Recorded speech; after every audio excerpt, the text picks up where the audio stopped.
Hi everybody, welcome back to Teaching with Miss Robles. I decided to do something a little bit different and actually start a new series for student teachers, and it's dedicated on preparing you guys for the RICA. So this is going to be a series, a test preparation guide, and we're just going to cover the information needed to pass the RICA, which is also known as the Reading Instruction Competence Assessment. So hopefully this series will help you as you prepare for this test and give you kind of a general guideline for studying. Before we actually dive in though, I just want us to briefly go over what you should expect when taking the test. So let's take a look at the 5 domains you're expected to know prior to taking the RICA. So, as I said, there's 5 domains and 15 competencies. So, domain number 1, which is competency 1 and 2, is going to focus on planning, organizing, and managing reading instruction based on ongoing assessment.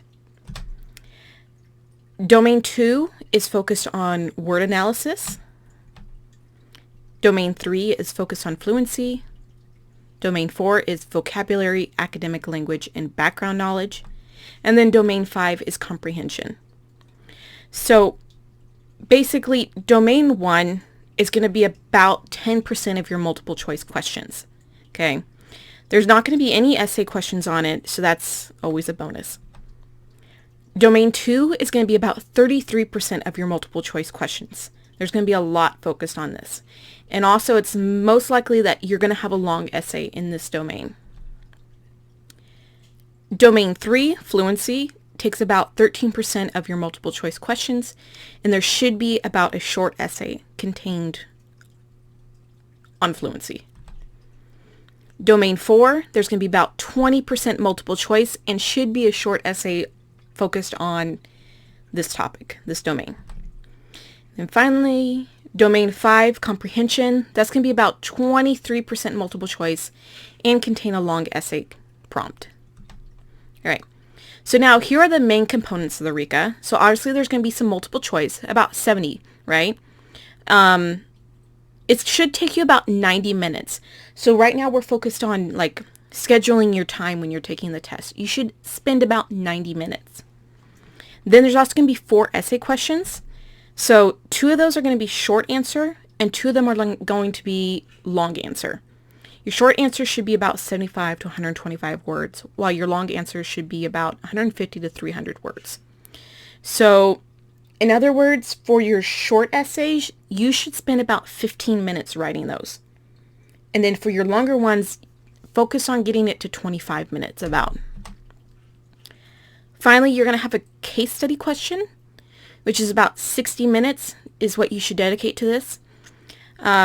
This type of question is going to be really focused on providing instructional strategies for a student, potentially like an intervention that might come up. So we'll talk more about that later in this series.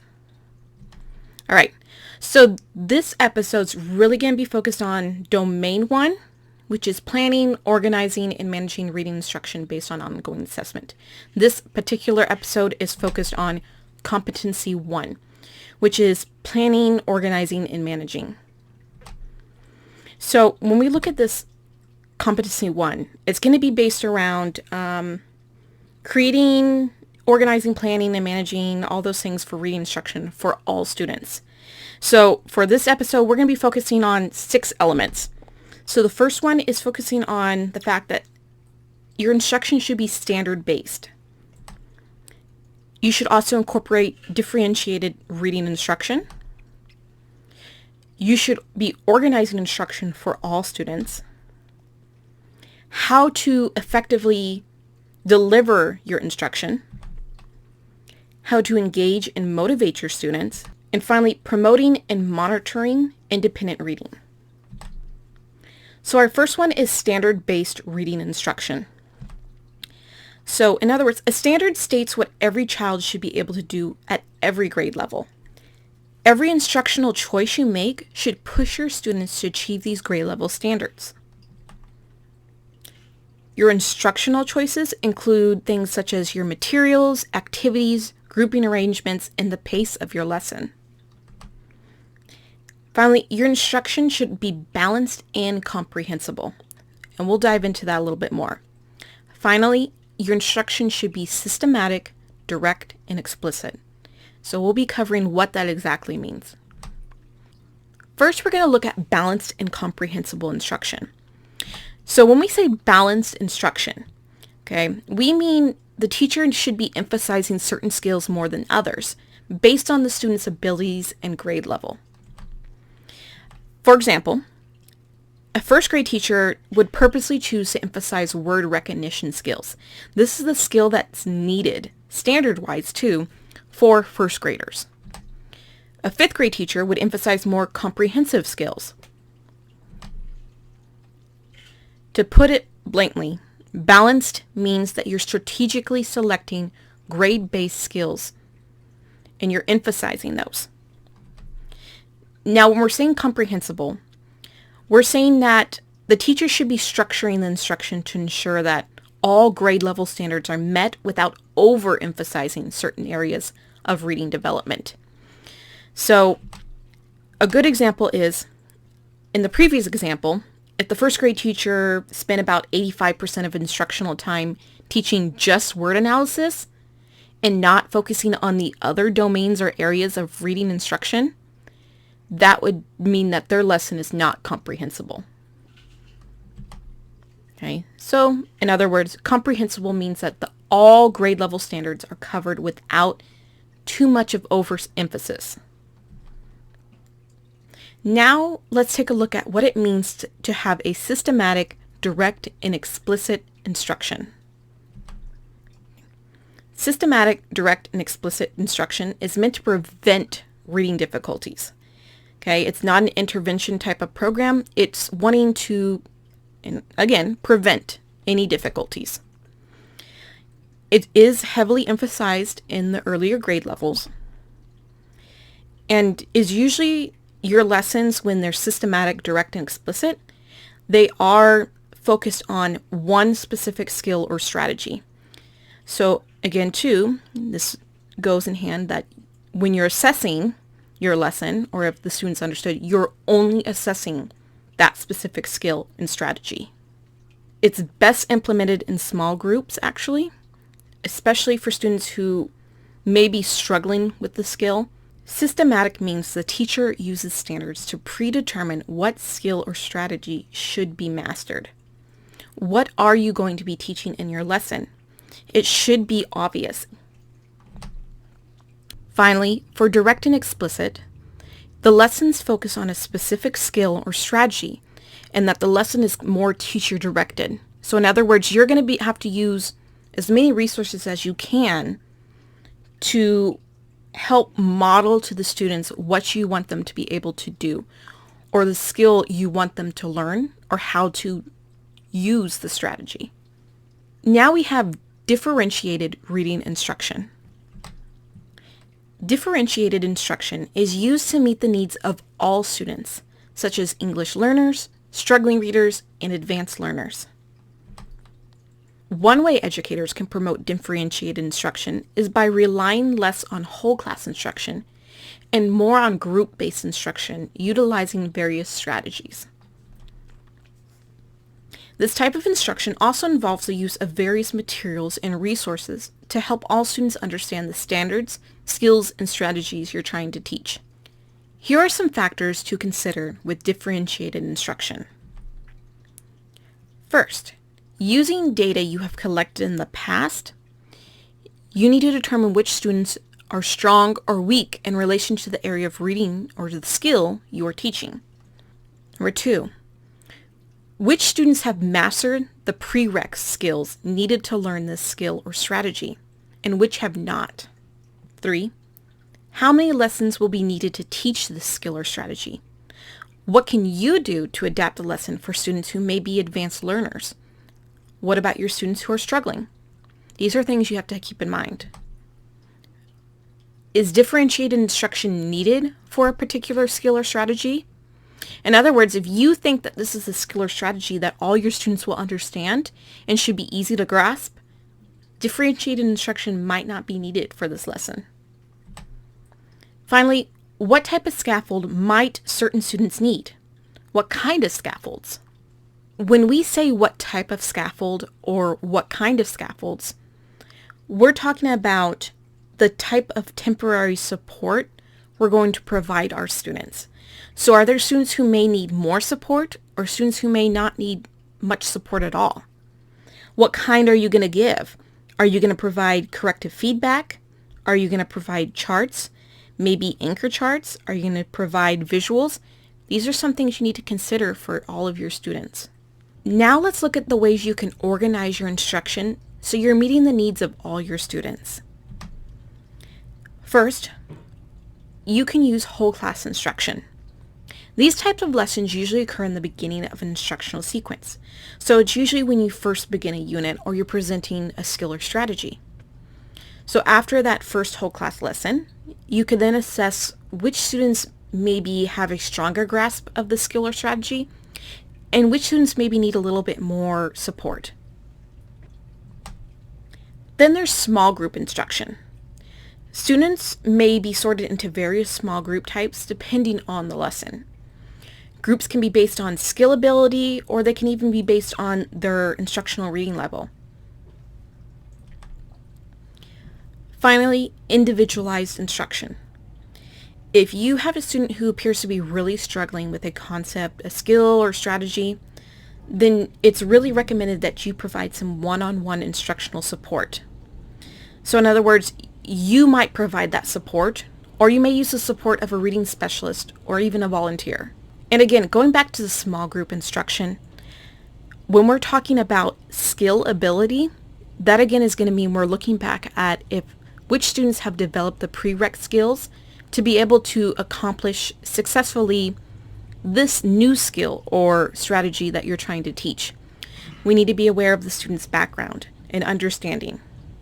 Then when we're looking at instructional reading levels, we're really looking at these three main groups. We have intensive, strategic, and benchmark. Intensive grouping are the students who are usually more than 2 years behind grade level.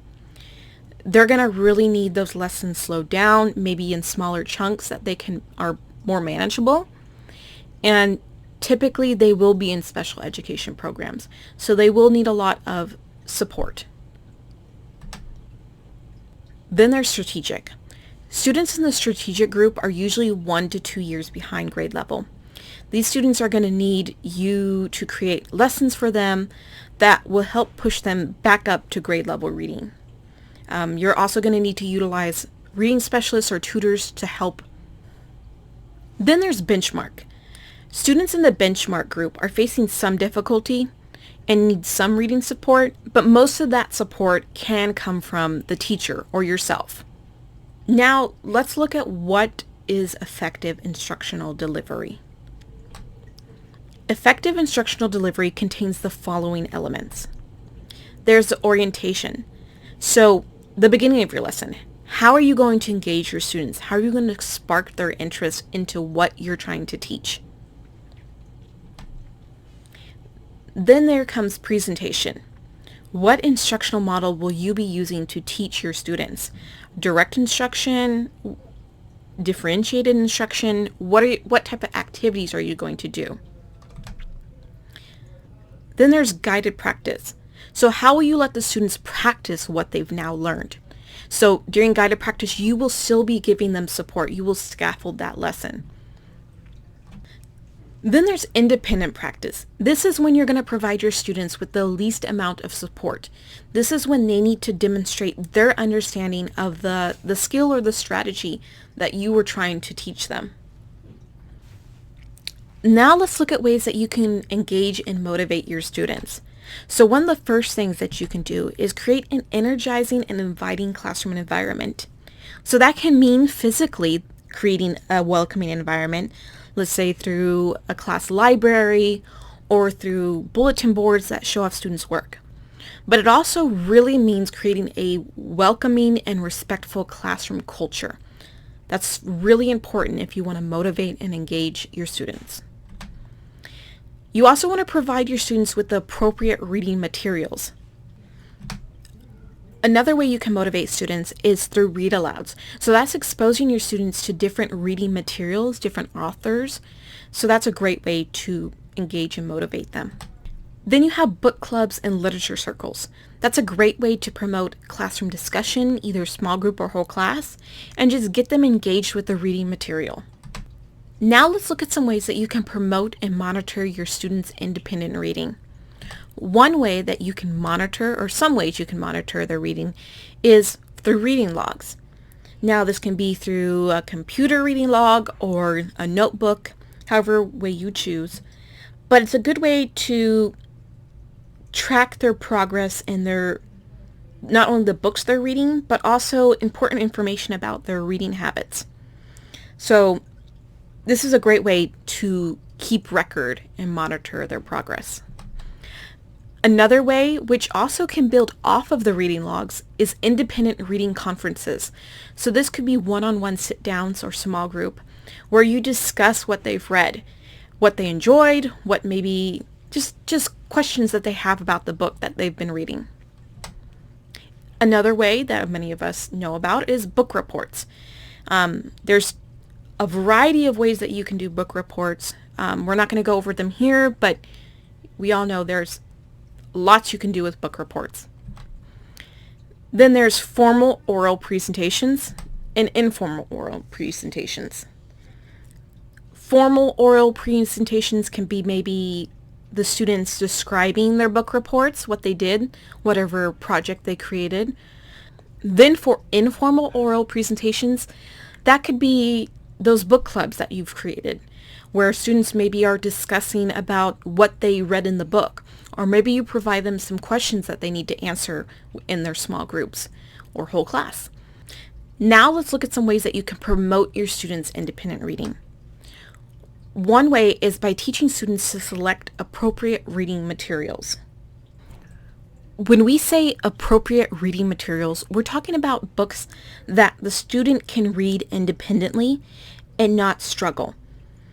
One strategy you could teach students to help them recognize when a text is appropriate for them is by teaching them the Goldilocks test. This means students should open up a book and select a random page. They will then read that page, and as they're reading, they will lift up a finger every time they encounter a word that they do not know.